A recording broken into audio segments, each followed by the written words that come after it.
A law office in Madrid. A coat of arms on the wall displays a golden eagle and a jaguar, the twin symbols of the Aztec warrior elite, quartered with Castilian roses and framed by the mantle of a Grandee of Spain. The man beneath it is Juan José Marcilla de Teruel Moctezuma y Valcárcel. He was born on the 14th of January 1958. He is a lawyer. He is president of a media company. He is married to a woman named Celia Capello Esteves. His heir is his daughter Sofia, born 1982. None of this is unusual for a minor Spanish aristocrat in the 21st century. What is unusual is the title. He is the 6th Duke of Moctezuma de Tultengo, Grandee of Spain. He is a direct descendant, through an unbroken male line, of the 9th Tlatoani of Tenochtitlan, the man the Spanish called Montezuma, who ruled an empire of between 5 and 6 million people across central Mexico from 1466 until the Spanish killed him in 1520. The coat of arms above the desk was first granted by Emperor Charles V on the 16th of February, 1536. It placed Mesoamerican imagery, the eagle and jaguar of the two elite warrior orders that had served the Aztec throne, inside the framework of European heraldry. It has been carried by this family for 490 years. The Duke has never lived in Mexico. The title he holds was created as a county in 1627, elevated to a duchy in 1865, and confirmed with the Grandeza de España, the highest rank in the Spanish peerage, in 1766. His family received pensions from both the Spanish crown and independent Mexico for approximately 408 years, until the payments were abolished in 1934. A descendant of his line founded Spain's Guardia civil. Another descendant became president of Mexico. A third served as Viceroy of New Spain, governing the very territory the original Moctezuma had once ruled. The blood of the conquered emperor did not disappear when Tenochtitlan fell. It entered the conquering nation's aristocracy, its military, its government, and its church. And it remains there now, 5 centuries later, in a law office in Madrid, beneath a coat of arms that carries an Aztec eagle on a Spanish shield. How it arrived there begins with a death and 3 surviving children. And Moctezuma II, Xocoyotzin, died in late June of 1520.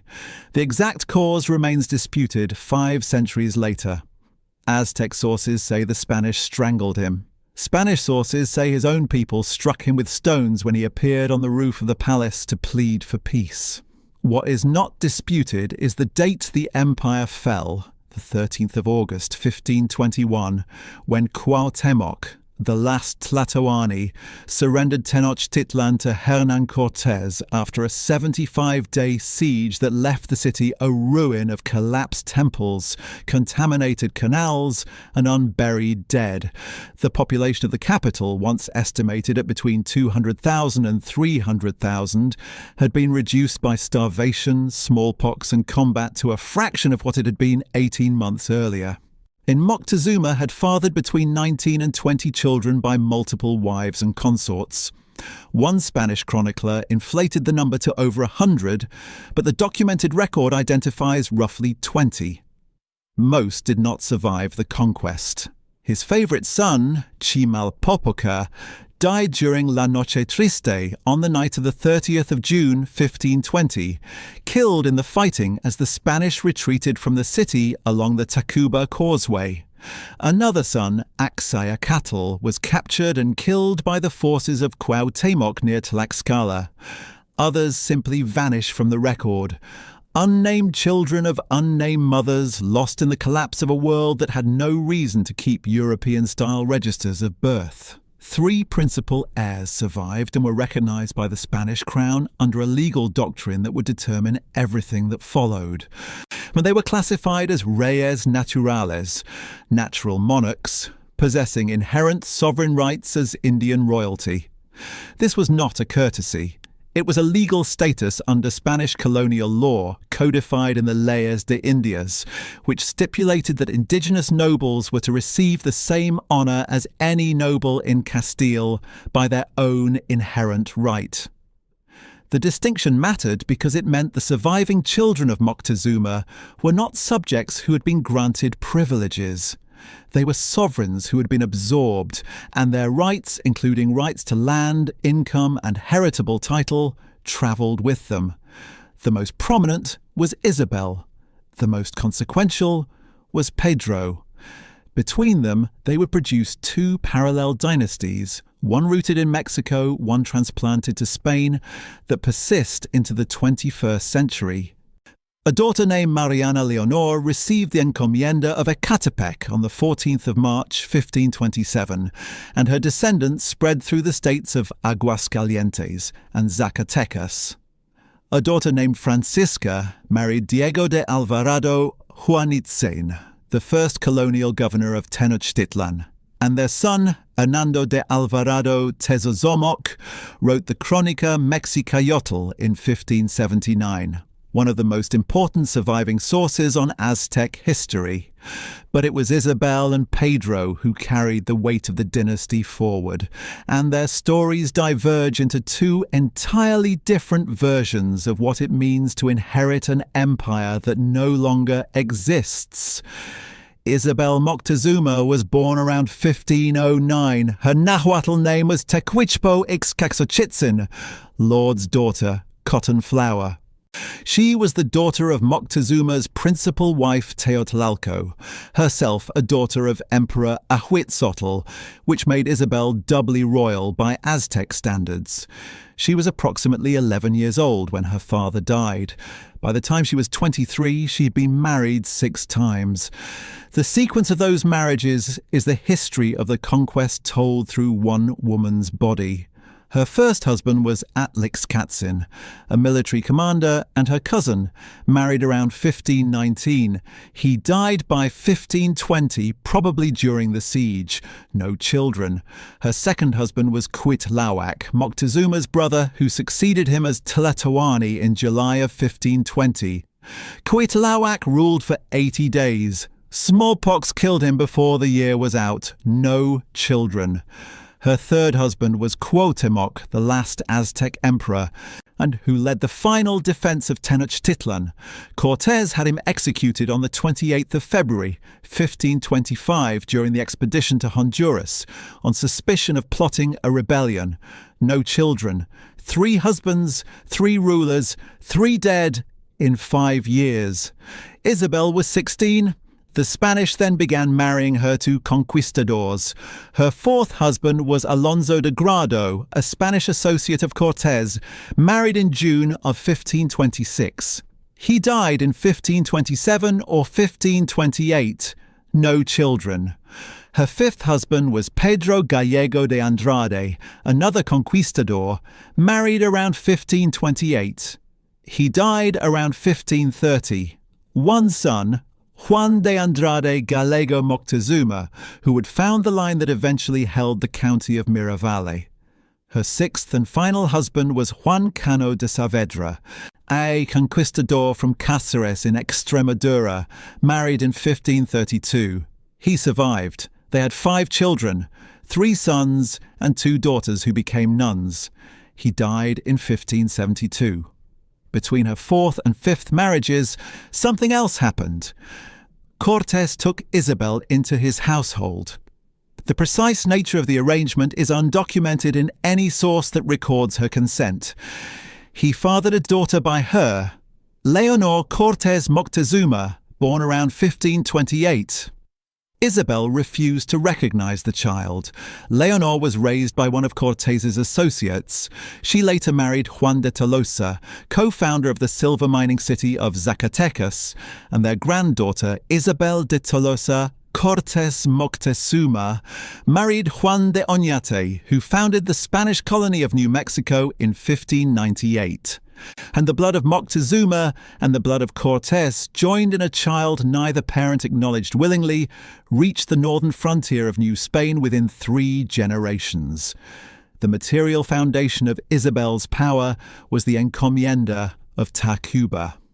On the 27th of June, 1526, Cortés granted her this territory, the largest encomienda in the Valley of Mexico. It encompassed approximately 1,240 tributary houses and some 6,000 inhabitants across the city of Tacuba and its surrounding villages. Cortés stated he was fulfilling a promise he had made to her father to provide for the emperor's heirs. The territory eventually encompassed what is now Mexico City's Centro Histórico. The land beneath the Zócalo, the Metropolitan Cathedral, and the National Palace all fell within the boundaries of what had been granted to the daughter of the man the Spanish had killed to take it. Isabel died around the 11th of July, 1550. She was approximately 41 years old. Her will directed that all her Indian slaves be freed, all debts paid, and 1/5 of the estate given to the Catholic Church.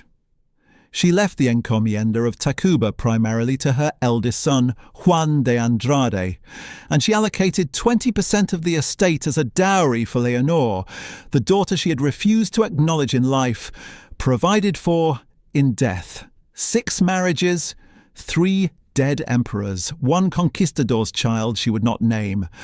The will of a woman who had been passed between rulers and conquerors since she was 11, and who ended by freeing the people she had inherited the power to own.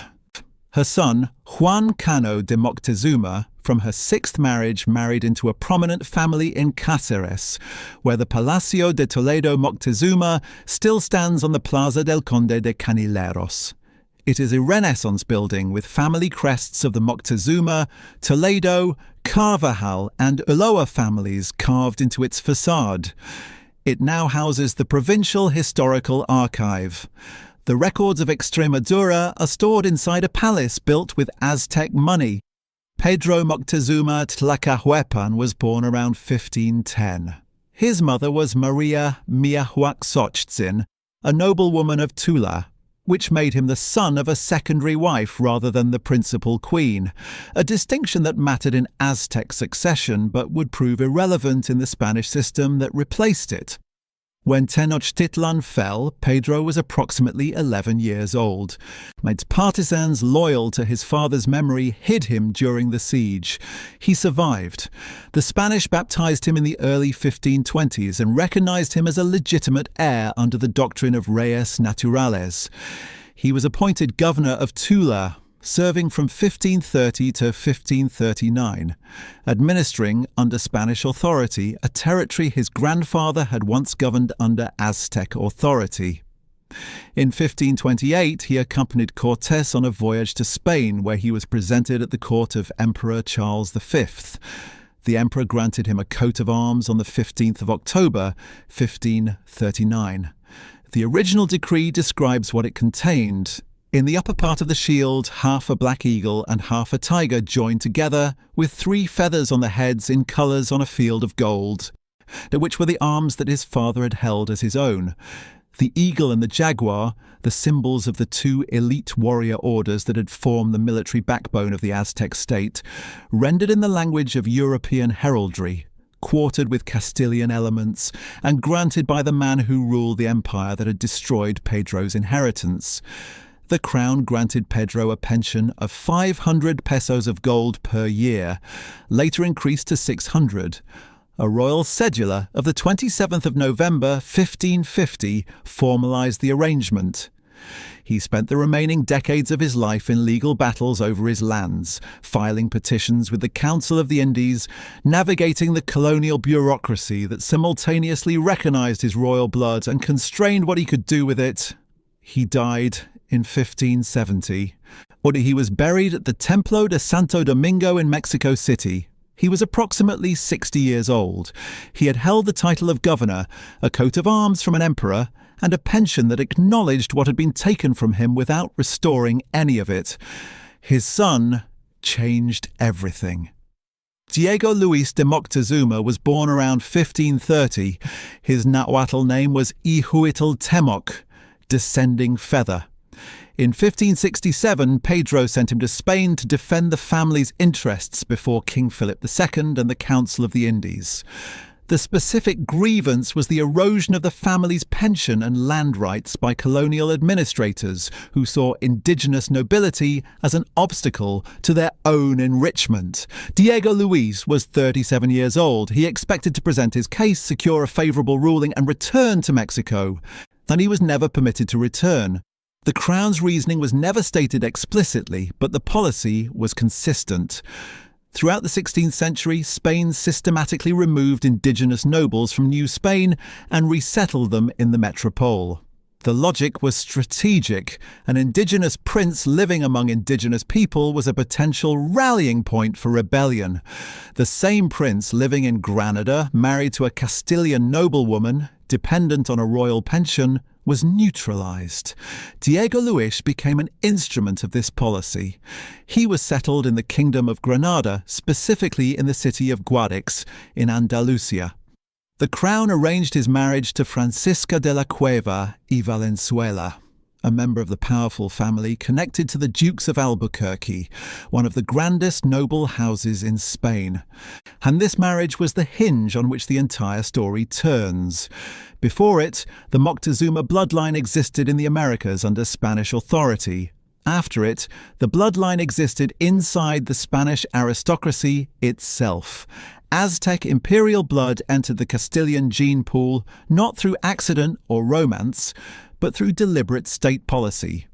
A strategic marriage arranged by the Crown to permanently embed the conquered dynasty within the conquering nation's elite.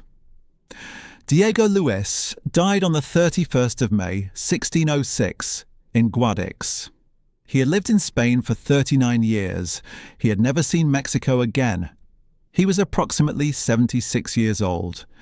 He left behind a son who was born in Andalusia, spoke Castilian, married Castilian women, and would never know the city his grandfather had governed or the empire his great-grandfather had ruled. And that son was Pedro Ctesifón de Moctezuma de la Cueva. He was born in 1584 in Guadix, and he would become the first Count of Moctezuma the moment the Aztec Emperor's bloodline became a legal fact of the Spanish peerage.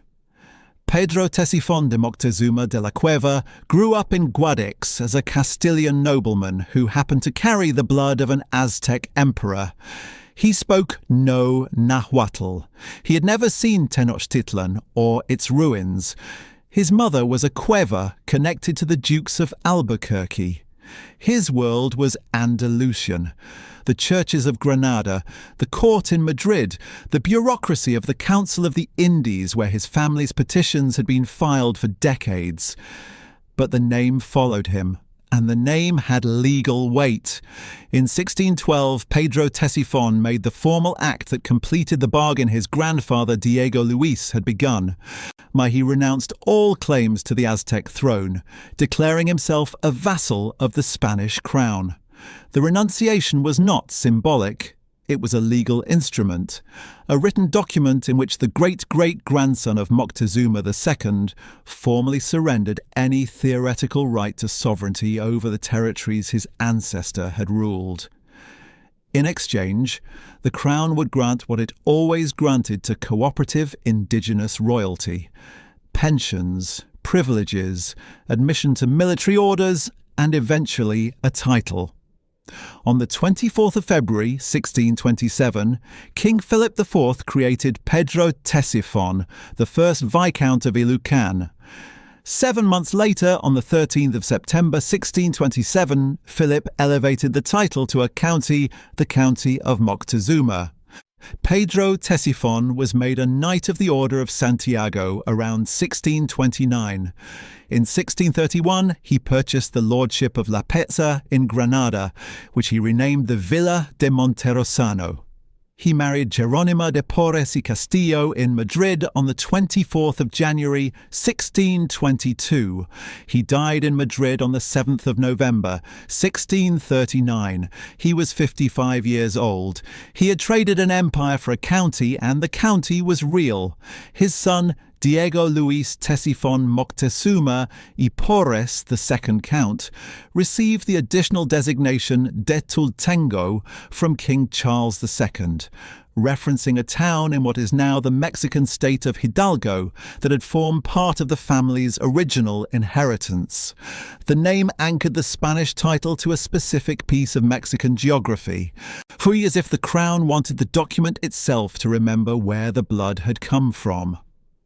The second count's legitimate daughter, Jeronima Maria de Moctezuma, became the third countess in 1668. She died at 1692 at the age of 24, but before she died she married a man named José Sarmiento de Valladares. This marriage produced the single most remarkable irony in the dynasty's history. Sarmiento de Valladares was appointed Viceroy of New Spain in 1696.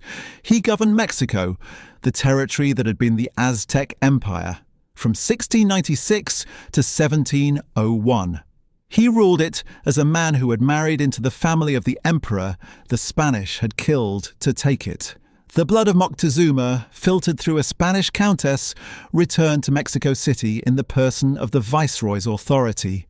But Sarmiento de Valladares was created first Duke of Atrisco for his service. The title passed through his daughters, the fourth and fifth countesses of Moctezuma, both of whom died young. The county then travelled through collateral lines. The Nieto de Silva family held it. The de Oca family held it. On the 13th of May, 1766, King Charles III granted the Grandeza de España to the 8th Count Joaquín Gines de Oca y Mendoza. The Grandeza is the highest rank in the Spanish peerage, a distinction that placed the descendants of an Aztec emperor on the same legal footing as the oldest families of Castile, Aragon, and Navarre. The Moctezuma name now carried the same weight in a Spanish court as a Medina Sidonia or an Alba. The Marcilla de Teruel family of Lorca in Murcia, and entered the succession with José Antonio Marcilla de Teruel Moctezuma y Pinilla, the 10th Count, born in 1755. From this point forward, the holders would carry the compound surname that the current Duke still bears. The 13th Count, Antonio Maria Marcilla de Teruel Moctezuma y Navarro, born in 1814, served as majordomo mayor, chief steward, to Queen Isabella II. On the 11th of October, 1865, Isabella elevated the county to a duchy, the Duchy of Moctezuma de Tultengo. 238 years after a county had been created for a man who renounced an Aztec throne, a queen made it a duchy. The 20th century tested the line. The third duke, Luis Moctezuma Marcilla de Teruel y Gómez de Arteche, born in 1896, and was assassinated in Madrid during the Spanish Civil War in 1936. He was 40 years old. His brother Fernando succeeded as fourth duke but had no descendants. The title passed to a collateral branch. The fifth duke, Juan José Marcilla de Teruel Moctezuma y Jiménez, born in 1924 in Melilla, received a restored confirmation of the de Tultengo designation from King Juan Carlos I on the 14th of January 1992. He died at 2012. His son, the current duke, Juan José Marcilla de Teruel Moctezuma y Valcárcel, succeeded in 2014.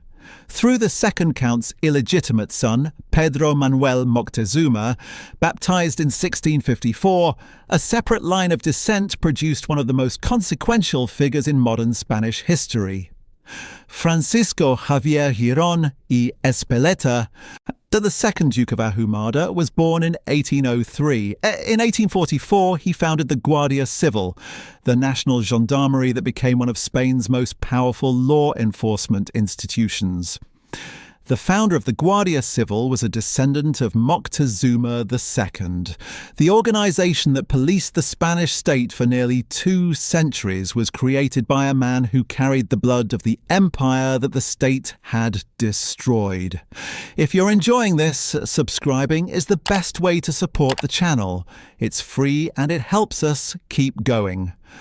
Of all the conquered dynasties in history, the Incas, the Mughals, the Hawaiians, can you think of another whose bloodline was absorbed this completely into the conquering nation's aristocracy? I'm genuinely curious. Tell me in the comments. The money lasted longer than the empire. Longer than the colony that replaced it, longer than the monarchy that governed the colony, longer than the republic that overthrew the monarchy. For approximately 408 years, the descendants of Moctezuma II received payments from whoever happened to be governing Mexico. The origin was the encomienda of Tacuba. When Cortés granted it to Isabel Moctezuma on the 27th of June, 1526, he created a revenue stream tied to a specific piece of land, the largest encomienda in the Valley of Mexico. 1,240 tributary houses, approximately 6,000 inhabitants, encompassing the city of Tlacopan and its surrounding villages. Over the following centuries, as Mexico City expanded, the boundaries of that original grant came to include the land beneath the Zócalo, to the Metropolitan Cathedral and the National Palace. The seat of the Mexican government was built on territory that had been granted to the daughter of the man the government's founders had overthrown.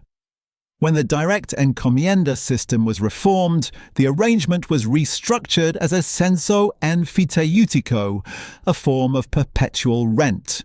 The descendants retained a claim to income from the territory in exchange for ceding direct sovereignty over it.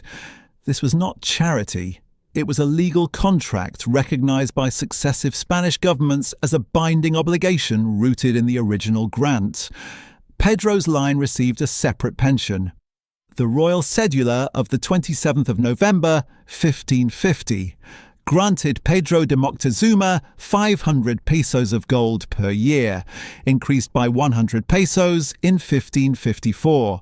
A second royal cedula, one issued by Philip II on the 23rd of March, 1567, granted 3,000 pesos de oro de minas as a perpetual mayorazgo, an entailed estate that could not be divided or sold, passing intact from generation to generation.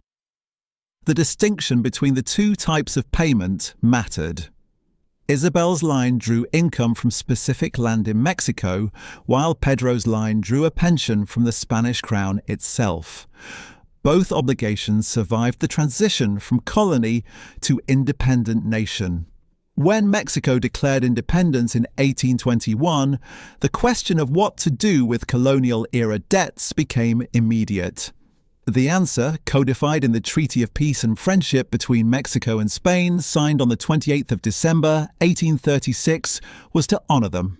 Now, Article 7 of the treaty obligated Mexico to respect all legitimate claims originating from colonial concessions. The Moctezuma pensions fell squarely within this framework. Independent Mexico continued to pay descendants of the man whose empire it had been built upon. The payment survived every subsequent upheaval. The Reform War of the 1850s did not end them. The French intervention and the brief empire of Maximilian from 1864 to 1867 did not end them. Even Benito Juárez, who suspended Mexico's entire foreign debt and expelled the French, maintained the Moctezuma pension. The Porfiriato did not end them. The Mexican Revolution did not end them immediately.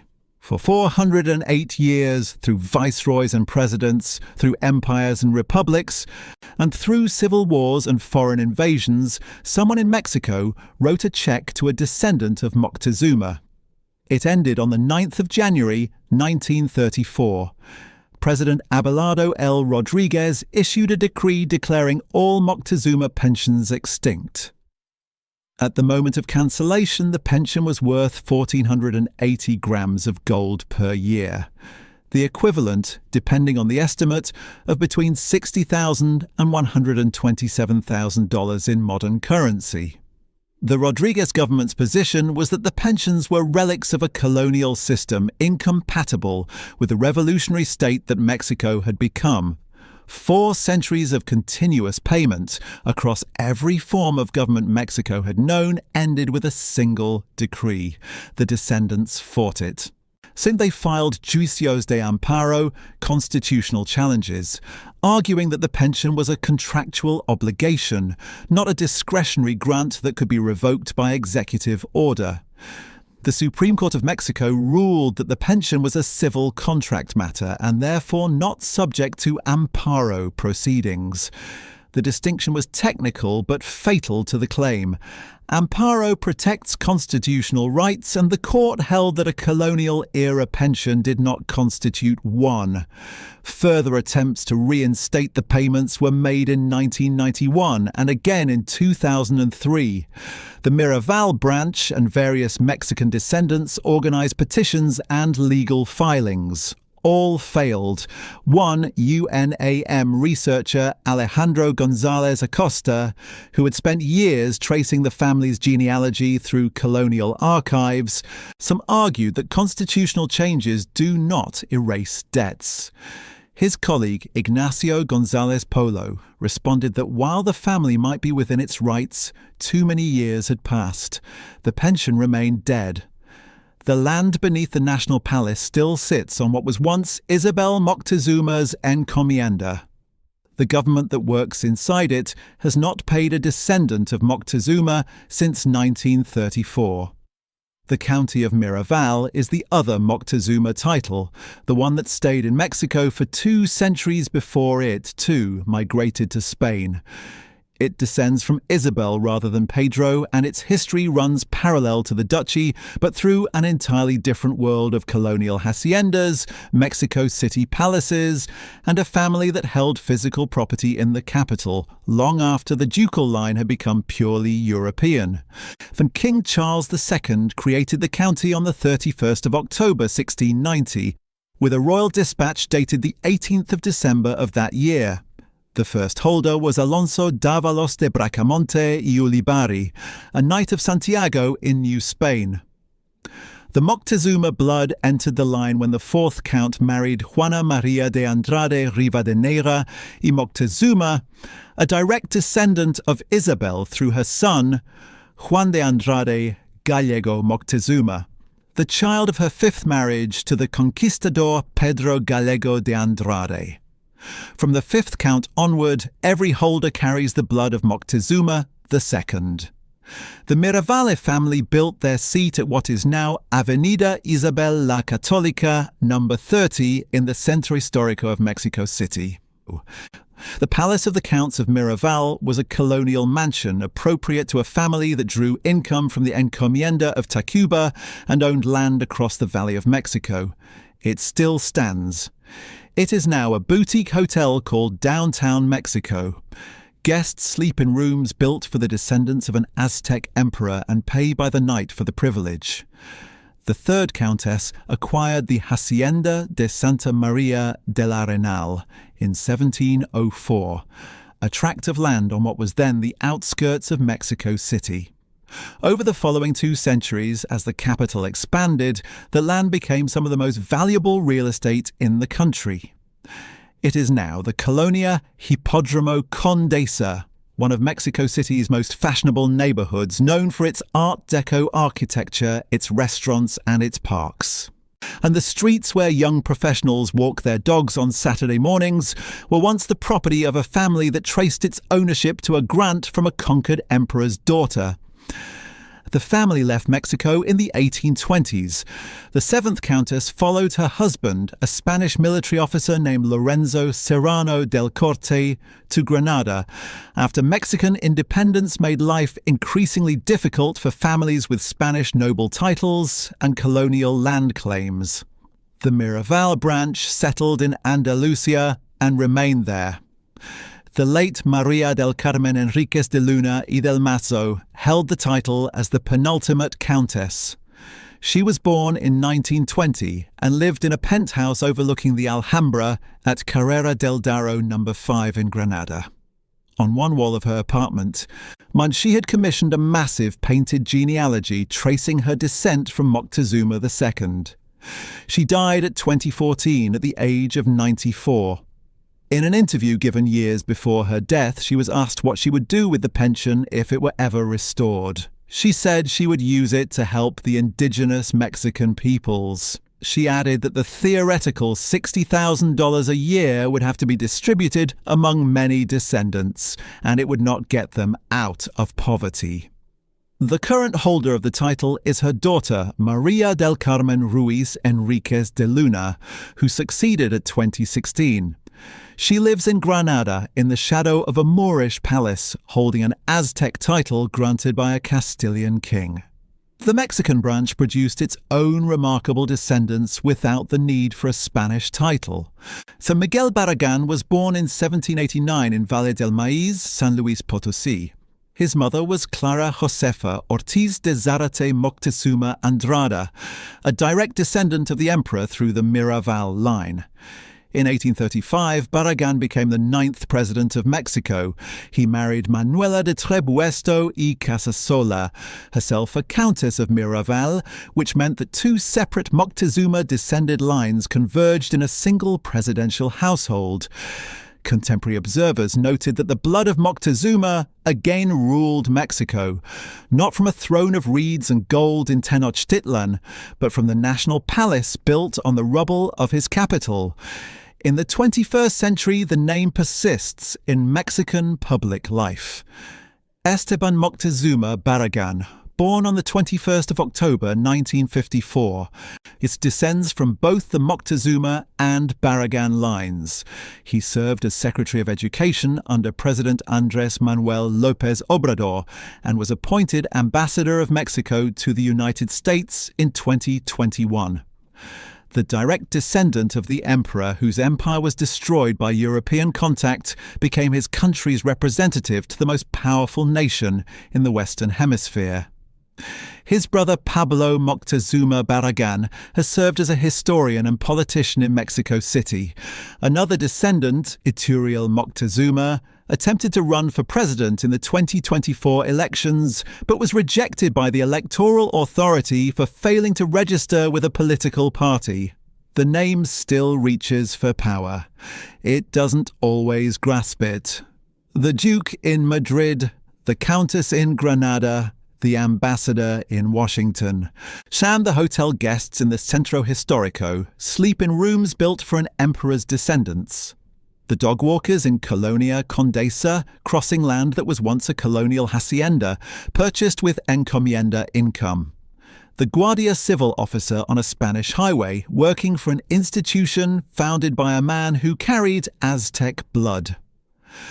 5 centuries after Tenochtitlan fell, the bloodline is not a relic.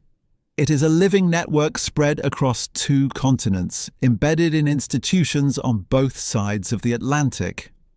How many living descendants exist depends on who is counting and what standard of proof is applied.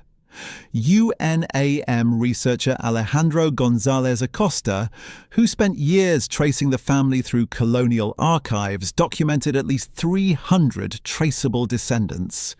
Blanca Barragán Moctezuma, a Mexican descendant who safeguards centuries-old pension receipts as family heirlooms, estimated 600 to 700 descendants in Mexico and roughly 350 in Spain as of 2020.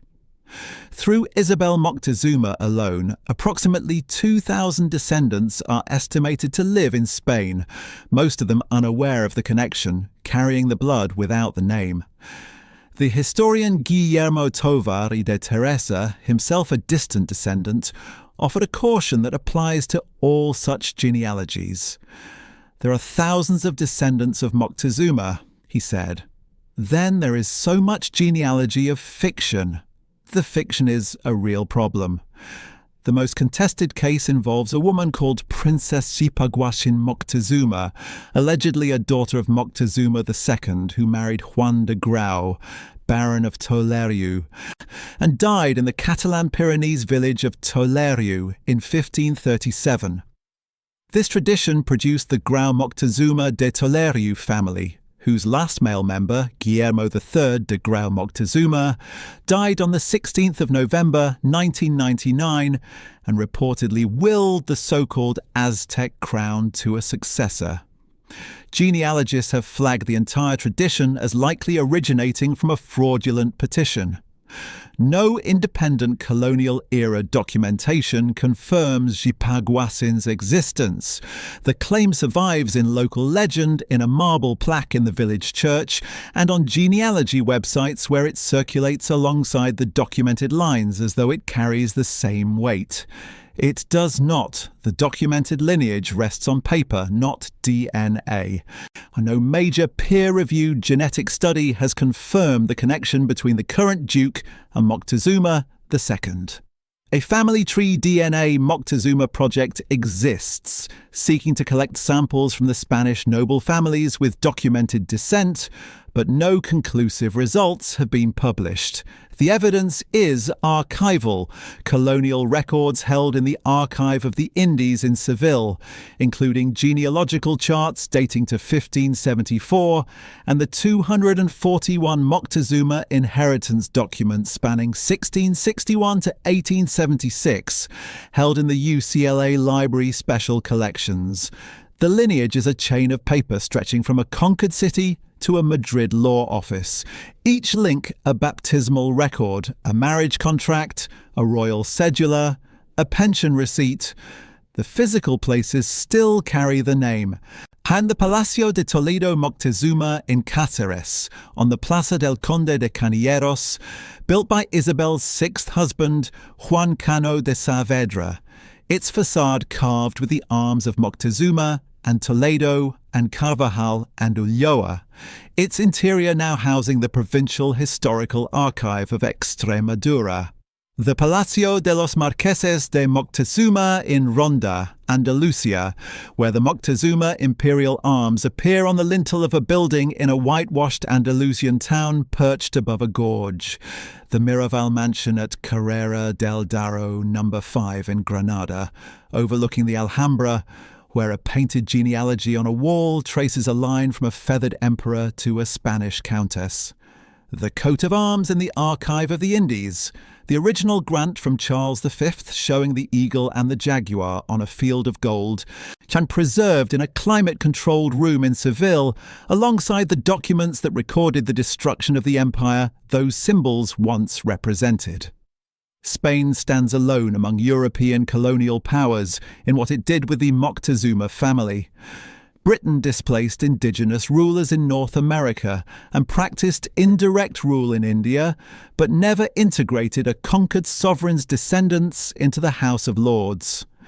France developed cooperative relationships through the fur trade and intermarriage, but created no Algonquin dukes or Iroquois counts. Portugal pursued no systematic elevation of indigenous elites into its peerage. Only Spain took the blood of the man it had conquered and made it part of the blood of the state that conquered him, not through generosity, but through strategy. The co-optation of indigenous royalty created loyal intermediaries, legitimized colonial rule through the appearance of continuity, and neutralized potential leaders of rebellion by embedding them in the metropole's social hierarchy. The Moctezuma family cooperated because cooperation was the only path to survival that preserved anything. They traded a throne for a county. They traded sovereignty for pensions. They traded Tenochtitlan for Guadix, and the arrangement was held for 500 years. The Duke's daughter Sophia was born in 1982. She is the heir to a title created because Philip IV needed a legal instrument to formalize the surrender of an Aztec claim to sovereignty in 1627. She will become, if she accepts it, the 7th Duchess of Moctezuma de Tultengo, Grandee of Spain. She will carry a name that was first spoken in a palace built on an island in a lake that no longer exists, in a city that was razed and rebuilt in the image of the people who destroyed it. The bloodline continues into a generation that has never seen Tenochtitlan and carries its oldest name anyway, not as a memory but as a legal fact recorded in the Spanish peerage, renewed by royal decree and recognized by a European state that exists because the Aztec one did not survive.